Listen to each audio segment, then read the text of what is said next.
नहीं युद्ध से पीछे हटेगी, नहीं युद्ध से पीछे हटेगी, कुर्बानी दे जान की। बेटी हिंदुस्तान की, ये बेटी हिंदुस्तान की, बेटी हिंदुस्तान की, ये बेटी हिंदुस्तान की।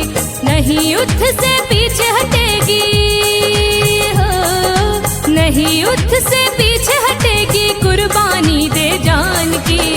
बेटी हिंदुस्तान की, ये बेटी हिंदुस्तान की, बेटी हिंदुस्तान की, ये बेटी हिंदुस्तान की।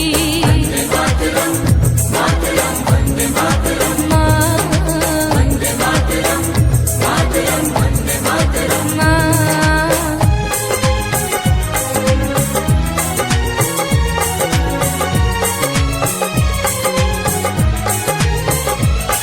वंदे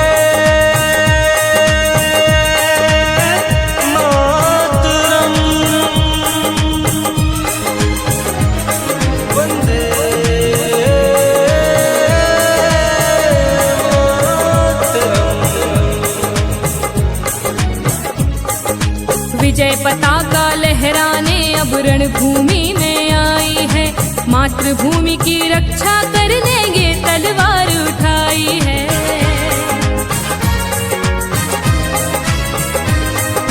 विजय पताका लहराने अब रणभूमि में आई है, मातृभूमि की रक्षा करने ये तलवार उठाई है। भारत माँ की लाज बचाने हो, भारत माँ की लाज बचाने आई खड़ी बलिदान की। बेटी हिंदुस्तान की, ये बेटी हिंदुस्तान की, बेटी हिंदुस्तान की, ये बेटी हिंदुस्तान की। वंदे मातरम, मातरम, वंदे मातरम, वंदे मातरम, मातरम, वंदे मातरम।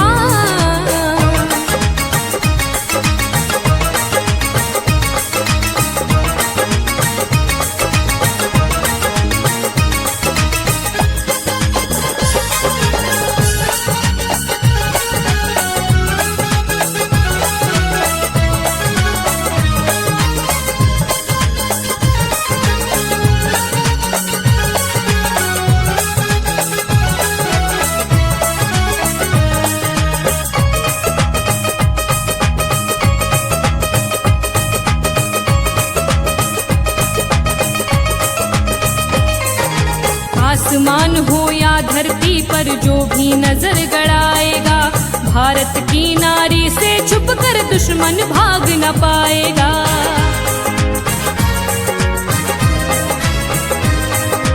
आसमान हो या धरती पर जो भी नजर गड़ाएगा, भारत की नारी से छुपकर दुश्मन भाग न पाएगा।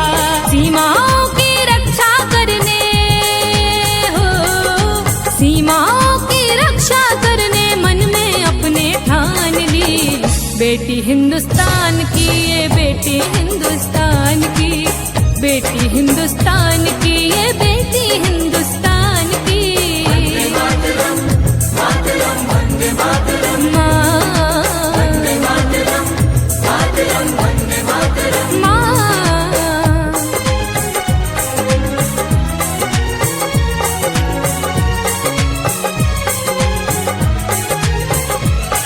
वंदे मातरम, वंदे मातरम।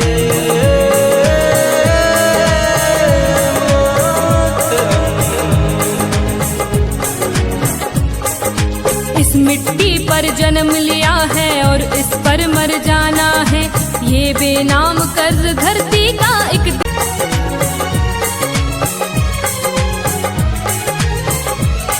वंदे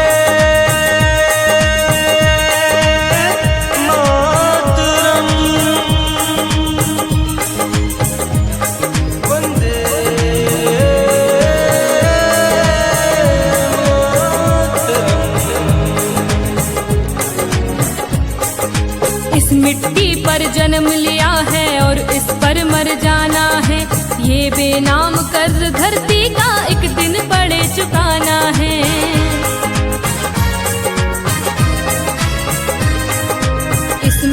पर जन्म लिया है और इस पर मर जाना है। ये बेनाम कर्ज धरती का एक दिन पड़े चुकाना है। नारी को कमजोर न समझो, नारी को कमजोर न समझो, ये है रत्न खदान की बेटी हिंदुस्तान की, ये बेटी हिंदुस्तान की, बेटी हिंदुस्तान